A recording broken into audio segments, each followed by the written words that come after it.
पुनः प्रचोदयात्। ओम शांति शांति शांति। नमस्कार दोस्तों, आज मैं आपको सत्यकाम की गौ सेवा नाम की कहानी सुनाना चाहता हूँ। सत्यकाम जाबाल इनका पूरा नाम था। ये बहुत बड़े ऋषि हुए हैं, लेकिन ये कहानी उनके बचपन की और ब्रह्मचर्य अवस्था की है। सुनिए ये कहानी, ये छांदोग्य उपनिषद में आती है ये कहानी। महर्षि हरिदुम के पुत्र गौतम अपने समय के आचार्यों में सबसे बड़े चढ़े थे। उनके गुरुकुल में देश के कोने कोने से सैकड़ों विद्यार्थी विद्या सीखने के लिए आते थे। जिस समय की यह चर्चा है, उस समय गुरुकुलों में विद्यार्थियों से कोई शुल्क नहीं लिया जाता था। उनके खाने पीने और वस्त्र आदि का प्रबंध गुरु की ओर से ही होता था। इसका यह अर्थ नहीं कि गुरु लोग इतने धनी होते थे, किंतु बड़े बड़े राजा एवं गृहस्थ लोग उनकी आज्ञा से सदा गुरुकुल में अन्न वस्त्र से सहायता किया करते थे। कुछ विद्यार्थी देहात से केवल अपने खाने पीने का अन्न मांग लाते थे। गुरुकुल में अधिक भीड़ होने का कारण यह था कि वह अपने विद्यार्थियों के ऊपर कभी अप्रसन्न नहीं होते थे। उनका स्वभाव बड़ा दयालु था और पढ़ाने लिखाने में भी वे बेजोड़ थे। काठ के समान जड़ बुद्धि वाले बालक भी उनके यहाँ से एक दिन पंडित बनकर घर लौटते थे। एक दिन गौतम ऋषि के आश्रम में एक 10-12 वर्ष का बालक ब्रह्मचारी के वेश में आया, किंतु न उसके हाथ में दूसरे ब्रह्मचारियों की तरह समीधा थी, न कमर में मुंज की मेखला थी, न कंधे पर मृग चर्म था और न कंठ में जनेऊ थी। किंतु बालक बड़ा होनहार स्वभाव से विनम्र दिख रहा था। गौतम के समीप जाकर उसने दूर से ही साष्टांग प्रणाम किया और बोला, गुरुदेव, मैं आपके गुरुकुल में विद्या सीखने के लिए आया हूँ। मेरी माँ ने मुझे आपके पास भेजा है। मैं ब्रह्मचर्य पूर्वक रहूँगा, परंतु मेरा अभी तक यज्ञोपवीत संस्कार नहीं हुआ है। भगवान, मैं आपकी शरण में आया हूँ, मुझे स्वीकार कीजिए। भोले भाले किंतु तेजस्वी बालक के ये शब्द गुरु गौतम के निर्मल हृदय में अंकित हो गए। उसकी सरलता और तेजस्विता ने उन्हें थोड़ी देर के लिए विस्मित सा कर दिया। थोड़ी देर तक अपने विद्यार्थियों की ओर देखने के बाद उन्होंने मृदु स्वर में पूछा, वत्स, बहुत अच्छा किया जो तुम यहाँ विद्या सीखने के लिए आया। तेरे पिता नहीं हैं क्या? तेरा गोत्र क्या है? मैं तुझे अवश्य विद्या सिखाऊंगा। गुरु की सम्मति सुनकर पास बैठे हुए विद्यार्थियों में कानाफूसी होने लगी। बालक ने तुरंत ही विनम्र स्वर में जवाब दिया, गुरुदेव, मैंने अपने पिताजी को नहीं देखा है और उनका नाम भी नहीं जानता। अपनी माँ से पूछने के बाद मैं आपको बता सकता हूँ। मेरा गोत्र क्या है इसका भी कुछ पता नहीं है मुझे, किंतु गुरुदेव इसे भी मैं माँ से पूछकर बतला सकता हूँ। मैं आपकी सेवा में रात दिन रहूँगा और ब्रह्मचर्य का ठीक ठीक पालन करूँगा। बालक की भोली भाली बातें सुनते ही गौतम की शिष्य मंडली में एक दबी सी खिलखिलाहट फूट निकली। अपने मुंह को बगल में बैठे हुए साथी के कोने के कान के पास ले जाकर एक शिष्य ने कहा, भाई अब सुनो, दुनिया में ऐसे भी लोग होते हैं जिन्हें अपने पिता और गोत्र का नाम ही नहीं मालूम रहता। तिस पर वेद पढ़ने के लिए आया है, मालूम होता है कि ब्राह्मण नहीं है। साथी ने कहा, मुझे भी ऐसा ही लग रहा है, लेकिन भाई है तो तेजस्वी, देखो ने बात कितनी गंभीरता से कर रहा है। मुझे याद है कि जब मैं पहली बार गुरुकुल में आया था तो किसी से बोलने की हिम्मत ही नहीं पड़ती थी। यद्यपि मेरे पिताजी भी साथ साथ थे, मगर इसे देखो तो ऐसा लगता है मानो यहीं जन्म भर से रहता है। एक सयाना समझा जाने वाला शिष्य गौतम का मुंह लगा था। उसने मुस्कुराते हुए कहा, गुरुदेव, क्या आपके गुरुकुल में ऐसे भी छात्र प्रवेश पा सकते हैं जिनका यज्ञोपवीत संस्कार भी नहीं हुआ रहता? यदि ऐसा है तो कल मैं भी 10-20 छात्रों को ले आऊंगा जो पड़ोस के गांव में रहते हैं। ऋषि गौतम अभी उस सियाने विद्यार्थी की ओर ताक ही रहे थे कि एक अनचताने विद्यार्थी ने शरारती ने, गुरुदेव, जिसको अपने पिता और गोत्र का नाम भी नहीं मालूम है, क्या वह अभी आपके यहाँ रह सकता है? आगंतुक बालक गौतम के आश्रमवासी शिष्यों की इस छीटाकशी को समझ रहा था। उनके इशारों और कानाफूसी का भाव भी समझ रहा था, पर उसका ध्यान गुरुदेव के शब्दों पर था। थोड़ी देर तक वह उसी तरह खड़ा रहा। गौतम भी उतनी देर तक जाने क्या क्या सोचते रहे। फिर अपने सामने वाले विद्यार्थी की ओर देखते हुए गौतम ने कहा, वत्स, जिस छात्र का पिता नहीं है उसका पिता गुरु है। मुझे ही उसका यजोपवीत करना चाहिए। तुम जिन बालकों की चर्चा कर रहे हो, यदि उनके भी पिता नहीं है तो मैं उन्हें सहज आश्रम में लेने को तैयार हूँ। उनका भी यजोपवीत संस्कार मुझे करना पड़ेगा। तुम उन्हें ला सकते हो। अचेतन विद्यार्थी के स्वभाव से गौतम परिचित थे, अतः उसकी बातों का जवाब देना कोई जरूरी नहीं था। फिर तो बालक की ओर दयालु भाव से देखते हुए बोला, बेटा, अब तुम जाओ और अपनी माँ से अपने पिताजी का तथा अपने गोत्र का नाम पूछकर जल्दी चले आओ। तुम्हारे उपवीत संस्कार में तुम्हारे पिता और गोत्र के नाम की जरूरत पड़ेगी, इसलिए तुम्हें यह कष्ट दे रहा हूँ। तुम कुछ दूसरा मत समझना। तेजस्वी बालक गुरुदेव के चरणों पर शीश रखकर तथा छात्र मंडली की ओर हाथ जोड़कर प्रणाम करने के बाद अपने निवास स्थान की ओर रवाना हो गया। थोड़ी देर तक उसकी विनय भरी चेष्टा ने गौतम समेत उनकी छात्र मंडली में निस्तब्धता का वातावरण पैदा कर दिया। उसके जाने के थोड़ी देर बाद गौतम ने शिष्यों को संबोधित कर कहा, वत्सो, किसी नए बालक के साथ तुम्हें सगे भाई सा व्यवहार करना चाहिए। देखो ने, वह कितना सरल, तेजस्वी और होनहार बालक है। शिष्य मंडली एकदम चुप हो गई। दूसरे दिन प्रातःकाल गौतम की शिष्य मंडली नित्य कर्म से निवृत्त होकर गुरु के पास पाठ पढ़ने के लिए आ गई थी। गुरु उन्हें पाठ पढ़ाने आ ही रहे थे कि वह तेजस्वी बालक उसी वेशभूषा में फिर आ गया। कल की तरह उसने फिर गुरु को दंडवत प्रणाम किया, शिष्य मंडली की ओर हाथ जोड़कर अभिवादन किया। गौतम ने बैठने का आदेश देते हुए पूछा, वत्स, अच्छा हुआ तुम आ गए। आज ही शुभ मुहूर्त में तुम्हारा उपवीत संस्कार प्रारंभ कर देना चाहिए। अपनी माँ से पिता का नाम और गोत्र तो पूछ आए हो ने? बालक ने खड़े होकर जवाब दिया, हाँ गुरुदेव, माताजी से पूछ आया हूँ। माँ ने कहा है कि मेरे पिताजी का नाम मुझे भी मालूम नहीं है। वह अपनी युवा अवस्था में अनेक साधु संतों की सेवा में लगी रहती थी। उन्हीं दिनों में उसे गर्भ भी रह गया था। जिससे गर्भाधान हुआ था उसका नाम और गोत्र मेरी माँ को भी मालूम नहीं है। उसने यह कहा है कि गुरुदेव से जाकर यह सब बातें इसी तरह कह देना, और यदि माता के नाम से उपवीत संस्कार हो सकता है तो मेरा नाम जबाला बतला देना। बस यही है, उसने कहा। अब आपकी जो आज्ञा हो। शिष्यों की उत्सुक मंडली में जोर का तहलका मच गया। उस शरारती विद्यार्थी ने अपने बगल में बैठे हुए एक साथी से कहा, मैंने तो तुरंत ये अंदाज लगा लिया था कि दाल में कुछ काला जरूर है। साथी ने कहा, भाई, जो भी हो, बालक है तेजस्वी और सत्य बोलने वाला। ऐसी बात तो मैं अपने बारे में सच होने पर भी कभी नहीं कह सकता था। शिष्यों की ओर दृष्टि फेरते हुए गौतम ने कहा, वत्सो, तुम ऐसे सत्यनिष्ठ और निर्भीक बालक की भूरी भूरी प्रशंसा करनी चाहिए। फिर बालक की ओर बैठने का इशारा करते हुए वह बोले, बेटा, तुम्हारी बातें सुनकर मुझे यह निश्चय हो गया है कि तुम सच्चे ब्राह्मण कुमार हो। मैं तुम्हारा नाम सत्यकाम रखता हूँ। मैं तुम्हें शिष्य रूप में अंगीकार कर सारी विद्याएं सिखाऊंगा। शिष्यों, इस सत्यकाम का उपवीत संस्कार आज ही प्रारंभ होगा। तुम सब जाओ और सब सामग्री इकट्ठी करो। गौतम की निश्चय भरी वाणी सुनकर शिष्य मंडली चित्र के समान ठगी सी बैठी रह गई। थोड़ी देर तक चुपचाप रहने के बाद कानाफूसी करते हुए उठे और कई झुंडों में बटकर उपनयन संस्कार की सामग्रियां इकट्ठी करने के लिए इधर उधर चले गए। शुभ मुहूर्त में सत्यकाम का उपनयन संस्कार संपन्न किया गया। गौतम की पत्नी ने अपने प्रिय शिष्य की कटी में मुंज मेखला पहनाई। आज से जबाला का पुत्र होने के कारण इसका नाम जाबाल भी रखा गया।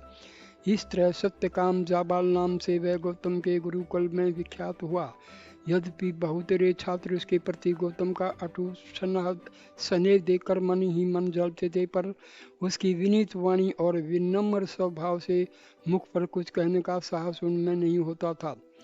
यज्ञोपवीत के 4 दिन बीत गए। 5 दिन प्रातःकाल हवन कर लेने के बाद गौतम ने सत्यकाम को पास बुलाकर अन्य शिष्यों को सुनाते हुए कहा, बेटा सत्यकाम, आज से तुझे एक सेवा का काम सौंपता हूँ। उसके लिए तुझे आश्रम से बहुत दूर वन में जाना पड़ेगा। सत्यकाम ने हाथ जोड़कर कहा, गुरुदेव, मेरा आश्रम वहीं है जहाँ रहने के लिए आपकी आज्ञा होगी। मुझे गुरुदेव की क्या सेवा करनी पड़ेगी? शिष्य मंडली गौतम की बातें सुनने के लिए उत्सुक हो उठी। चारों ओर आंखें फेरते हुए गौतम ने कहा, वत्स, मेरे पास इसमें 400 गौएं हैं। इनको ठीक से खाने पीने को यहाँ नहीं मिलता। बहुत सी एकदम बूढ़ी और बेकाम भी हो गई हैं। मैं चाहता हूँ कि तुम इन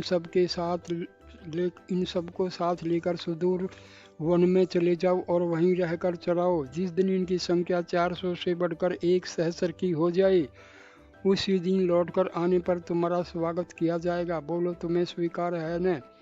सत्यकाम का हृदय प्रसन्नता से भर उठा। हाथ जोड़कर गदगद कंठ से बोला, गुरुदेव, अपनी आज्ञा दे देने के बाद आप जो यह पूछते हैं कि स्वीकार है न, यही मेरा अभाग्य है। आपकी आज्ञा ही मेरे जीवन का ध्येय है। मैं सहर्ष तैयार हूँ। मुझे जाने की आज्ञा दीजिए।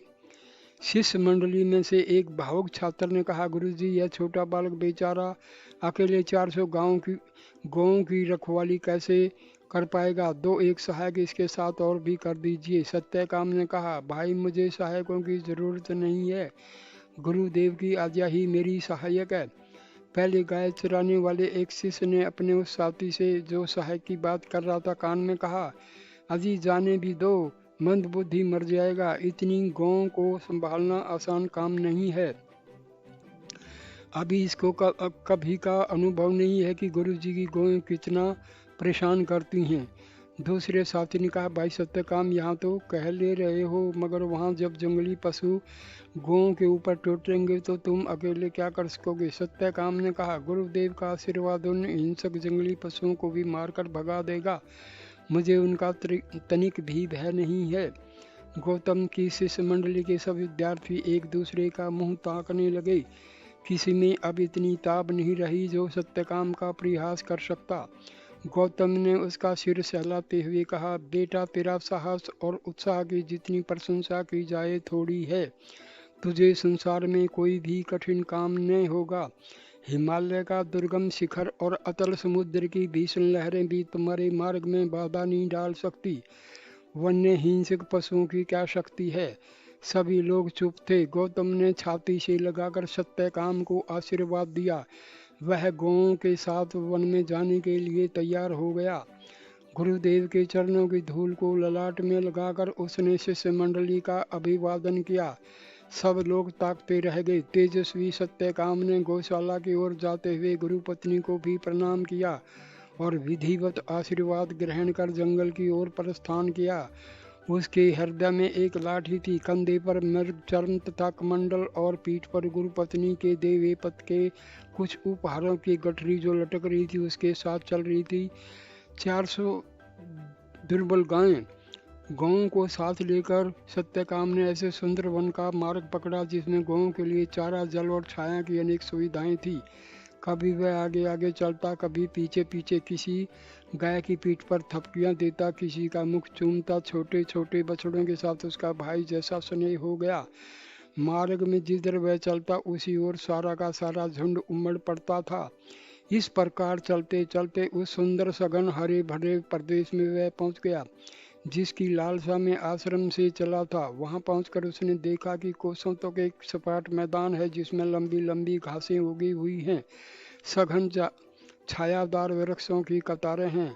6 ऋतुओं का निर्मल जल से भरी रहने वाली कई पवित्र बावलियां हैं। न वहाँ बहुत ठंड पड़ती है न भीषण गर्मी। दूर दूर से ही शीतल मंद सुगंधित पवन की शांतिदायी झकोरे गौं समेत उसका स्वागत करते हुए मानो बुला रहे थे। उस सुंदर वन्य प्रांत में पहुंचकर सत्यकाम ने गौओं को रुकने की आवाज़ दी और स्वयं अपने लिए एक छोटी सी झोंपड़ी के प्रबंध में लग गया। झोंपड़ी को तैयार कर वह तन मन से गुरु की आज्ञा में लग गया। रात दिन गोचारण के सिवा वहाँ उसके लिए दूसरा काम क्या था। आसपास के रमणीय सौंदर्य सृष्टि सौंदर्य में वह इतना तन में हो उठा, गौओं की स्नेह भावना में इस प्रकार लीन हो उठा कि कभी एक क्षण के लिए भी उसे अपने अकेलेपन का स्मरण नहीं हुआ। एक एक कर दिन पर दिन बीतते चले गए। वन की स्वच्छंद प्राकृतिक सुविधाओं में पलकर गौओं की संख्या में आशातीत वृद्धि हुई। जो आश्रम से आने पर निरी बच्चियां थी, वे 3 ही 4 वर्षों में 2-2 3-3 बछड़ों की मां बन गई। बूढ़ी गौ भी जवान को मात करने लगी। इस प्रकार सत्यकाम का वह आश्रम एक गुरुकुल ही हो चला। गौओं के छोटे छोटे बछड़े उसको आगे पीछे घेर कर कूदते फांदते निकल जाते। उनको सत्यकाम विविध नामों से जब जब पुकारता तो भीड़ में से उछलते हुए उसके ऊपर चढ़ने को वह आतुर उठते। वह उनका कभी तो मुख चूमता और कभी मीठी थपकियां और थपेड़े देकर कोई उलाहना देता। यदि संयोग से कोई गाय बीमार हो जाती तो वह तन मन से उनकी सेवा में जुट जाता। जब तक वह अच्छी न होती तब तक अन्न जल भी न ग्रहण करता। बड़े बड़े बलवान गजराज की तरह ऊंचे बैलों की भीड़ देखकर सत्यकाम के हर्ष का वारा पार न रहता था। इस तरह उसके 4-5 वर्ष बीत गए। 400 गौओं की संख्या सत्यकाम के अनजाने में ही सहस्र से अधिक हो चुकी थी, पर उसे इसका पता नहीं था। वह कभी इनको गिनता तो था ही नहीं। जो तुरंत ध्यान जाता कोई उस ओर अपार संतोष शांति में अपना जीवन चला रहा था। जिस समय मनुष्य का ध्यान हिसाब किताब भूलकर केवल काम पर रहता है। एक दिन प्रातःकाल सत्यकाम सूर्य को अर्घ्य दे रहा था कि पीछे खड़ी हुई बैलों की भीड़ में से मनुष्य की सी आवाज आई।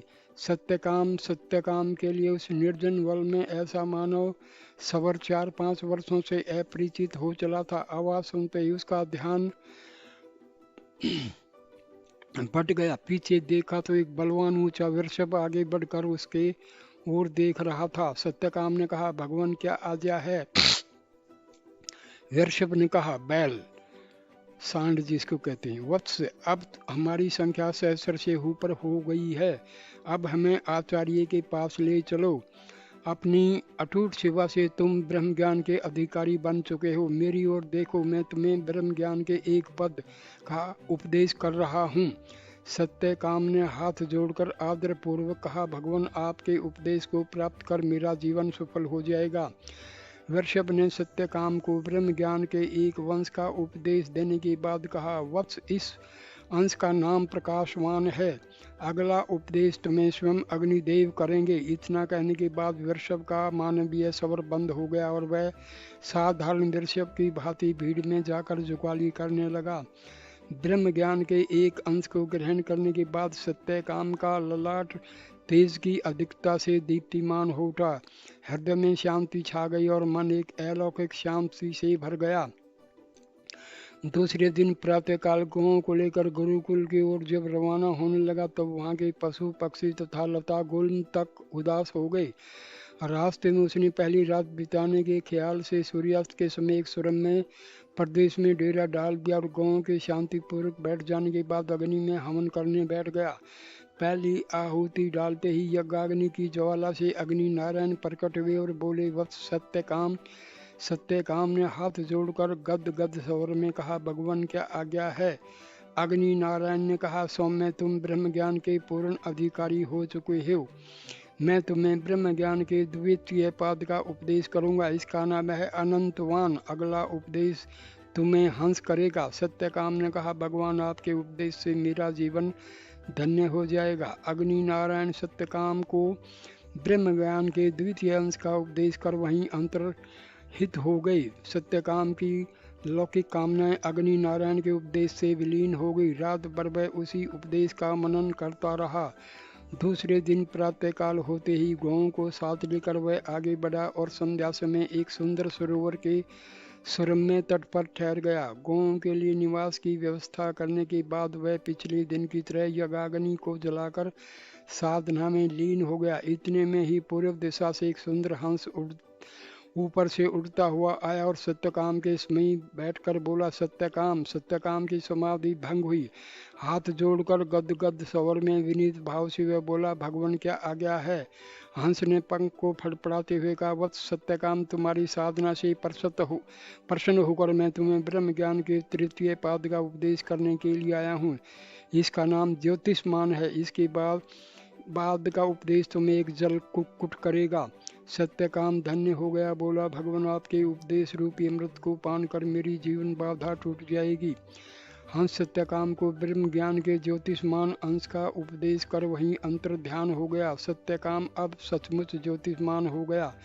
तेज की अनुभव आभा से उसके शरीर की कांति और भी झलकने लगी। रात भर वह ज्योतिष्मान ब्रह्म की आराधना में लीन रहा और दूसरे दिन प्रातःकाल गौओं को हाँककर गुरुकुल के मार्ग पर आगे चला। संध्या आई और एक विशाल वट वृक्ष के नीचे गौओं के विश्राम की व्यवस्था कर सत्यकाम समीप की बावली में संध्या वंदन के लिए चला गया। प्रतिदिन की भांति हवन के लिए अग्नि जलाने के बाद आहुति डालते समय सत्यकाम के सामने एक जुल मुर्गी आकर खड़ी हो गई और प्यार भरे स्वर में बोली, वत्स सत्यकाम। सत्यकाम उठ खड़ा हो गया और हाथ जोड़कर विनीत स्वर में बोला, भगवती क्या आज्ञा है? जल मुर्गी सत्यकाम को बैठने का आदेश करती हुई बोली, वत्स तुम्हारी साधना पूरी हो गई है। ब्रह्म ज्ञान के तुम अधिकारी बन चुके हो। इसीलिए तुम्हें वृषभ रूपधारी वायु ने, साक्षात अग्निदेव ने तथा हंस रूपी सूर्य ने ब्रह्म ज्ञान के 3 चरणों का उपदेश किया है। अब मैं तुम्हें ब्रह्म ज्ञान के अंतिम चतुर्थ पाद का उपदेश करूंगी। इसका नाम है आयतनवान। इसे सीखने के अनंतर तुम ब्रह्म ज्ञान के पूर्ण पंडित बन जाओगे। सत्यकाम सुनने के लिए सावधान हो गया। जल मुर्गी उसे ब्रह्म ज्ञान का उपदेश कर उड़ गई। सत्यकाम रात भर पाठ के मनन में लीन रहा। दूसरे दिन प्रातःकाल गौओं को साथ लेकर वह गुरु के आश्रम की ओर चल पड़ा और सायंकाल होने में अभी कुछ ही देर थी कि पहुंच भी गया। आश्रम में गौओं की लंबी भीड़ देखकर गौतम का हृदय प्रसन्नता से भर उठा। उन्हें गौओं की संख्या वृद्धि से अधिक सुख सत्यकाम की सफलता से मिल रहा था। सत्यकाम ने जाकर गुरु के चरणों में सादर प्रणाम किया। गुरु पत्नी के चरण छुए और गौओं को गौशाला की ओर करके स्वयं गुरु के पास खड़ा हो गया। इसी बीच आश्रम की शिष्य मंडली में सत्यकाम के वन से वापस आने की चर्चा पहुंच गई। जो जहां रहे वहीं से उसे देखने के लिए दौड़ पड़े। चारों ओर से शिष्यों की भारी भीड़ गौतम और सत्यकाम को घेर कर खड़ी हो गई। लोगों ने देखा कि सत्यकाम अब वह बालक सत्यकाम नहीं रह गया है। इन 4 वर्षों के बीच में उसका तेजस्वी शरीर ब्रह्मवत्स की अनुपम आभा से दीप्त हो उठा था। आंखों में बिजली की सी चमक आ गई है। ललाट पर चंद्रमा सी मनोहर आभा है और सभी बाह्य इंद्रियों से मानसिक प्रसन्नता के लक्षण दिखाई पड़ रहे हैं। उसका सुंदर मुख सूर्य के समान तेजोमय किंतु कमल के समान मनोहर लग रहा है। इतने थोड़े समय में गौओं की संख्या वृद्धि करके उसकी सेवा, धीरता, सत्यनिष्ठा और लगन ने सबको मोह लिया। गौतम ने बैठने की आज्ञा देते हुए सत्यकाम से कहा, वत्स तुम्हारे चेहरे की शांति और शरीर की कांति से मुझे यह निश्चय हो रहा है कि तुम केवल हमारे कोरे सत्यकाम ही नहीं रह गए हो, वन सेवा वृत्ति से ब्रह्म तेज का अंश भी तुम में आ गया है। क्या वन में किसी गुरुचरण की कृपा तुम पर हो गई थी?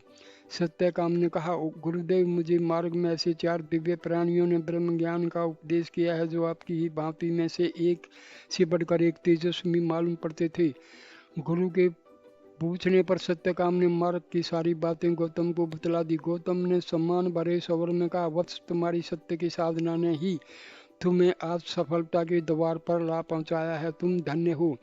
तुम्हारे जैसे पुत्र रत्नों को पाकर ही पृथ्वी का भार कम हो सकता है। तात अपने अध्यापन जीवन में मैंने तुम्हारे समान सत्यनिष्ठ, सच्चरित्र और धैर्यशील छात्र को कभी नहीं पाया था।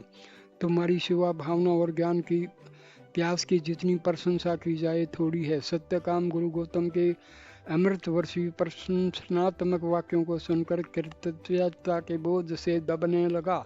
उसे बोध हुआ कि हमारे गुरुदेव कितने दयालु और महात्मा हैं। हाथ जोड़कर उसने कहा, गुरुदेव, आपके आशीर्वाद और सत्यकामना ही का तो फल मुझे मिला है।